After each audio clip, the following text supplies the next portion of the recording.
આગામી 48 કલાક ગુજરાત માટે ભારે. આગામી 48 કલાક ભારે વરસાદની આગાહી.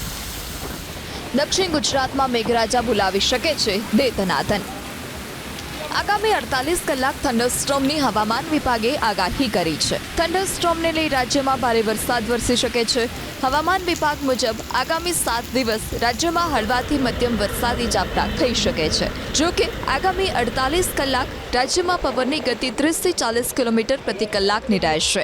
રાજ્યમાં ચોમાસું તેના અંતિમ ચરણમાં છે, ત્યારે બંગાળની ખાડીમાં એક સાયક્લોનિક સર્ક્યુલેશન બનવા જઈ રહ્યું છે, જેને લીધે નવરાત્રિમાં પણ ભારે વરસાદની હવામાન વિભાગે આગાહી વ્યક્ત કરી. આજે દક્ષિણ ગુજરાતના ભરૂચ, નર્મદા, સુરત, તાપી અને નવસારી જિલ્લામાં વરસાદનું યલો એલર્ટ જાહેર કરવામાં આવ્યું. તો આવતીકાલે ભરૂચ, નર્મદા, સુરત, તાપી, નવસારી અને વલસાડમાં ભારે વરસાદનું યલો એલર્ટ આપવામાં આવ્યું છે.